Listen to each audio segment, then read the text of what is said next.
Chez Épicure, il y a une critique absolue de la politique, considérant que la politique, c'est le lieu de la maladie mentale. Quiconque a une ambition politique a d'abord une déviance psychique, nerveuse, extrêmement dangereuse. Et c'est la raison pour laquelle il faut fuir la cité, et c'est la raison pour laquelle lui-même, Épicure achète son jardin hors des murs d'Athènes.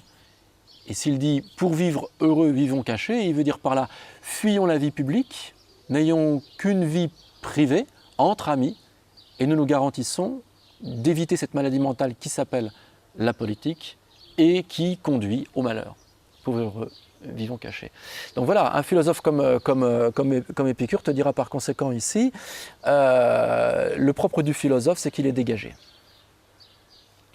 Mais de l'autre côté, un type comme Marx, par exemple, dira bon, il est temps maintenant de cesser de philosopher, et il est temps de cesser de penser le monde, et maintenant, la grande affaire, c'est de le transformer. Donc, si tu veux, à ta question, quelle est la position de la philosophie ou des philosophes sur la question de l'engagement, je ne peux pas répondre.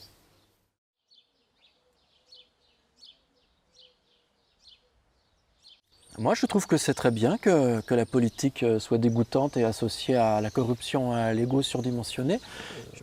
Toute l'histoire de l'Occident, c'est l'histoire du pouvoir laissé vacant.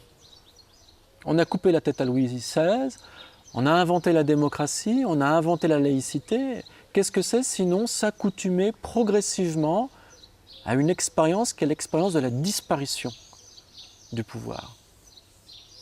Donc je trouve que c'est assez bien que dans cette perspective, il y a un regard de plus en plus désabusé à l'égard de l'exercice du pouvoir, désabusé, c'est-à-dire en finir avec cet abus qui vise à faire croire qu'un homme à qui on confie le pouvoir sur sa vie est légitime. Enfin, c'est quelque chose, c'est quand même profondément inquiétant, quoi.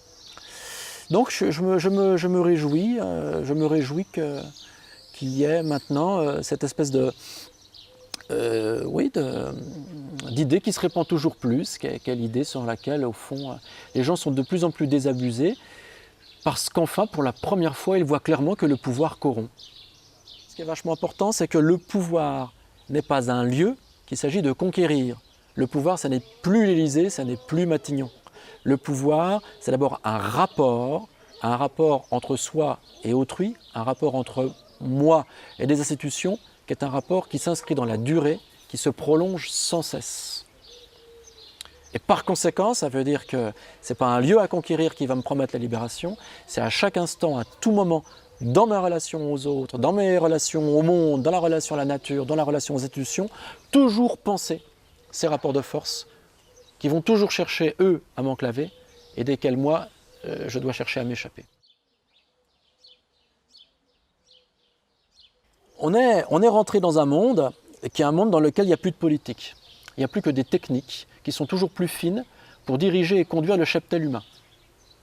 Alors il peut y avoir la vaccination, il peut y avoir la vidéosurveillance, il peut y avoir la formation tout au long de la vie, il peut y avoir les traceurs sur les iPhones. Nous sommes donc dans un univers carcéral à ciel ouvert. Ce qu'il faut faire, c'est maintenant jouer ces techniques les unes contre les autres. La grande distribution va par exemple, je sais pas, mettre sur le marché des produits qu'elle va acheter à Pétaouchnok, pas cher mais qui vont ruiner en pétrole, etc. On peut riposter en utilisant, je sais pas moi par exemple, je sais pas quoi, Internet pour faire des circuits courts et bosser en réseau avec des producteurs locaux.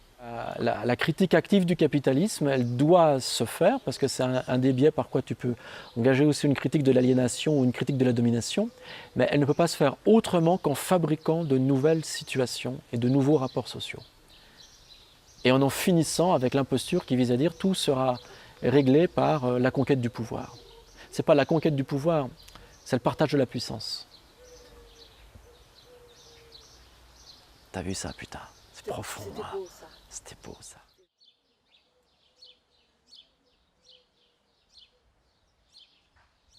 Toujours, on parle de vivre ensemble. C'est une expression qui me répugne au dernier degré.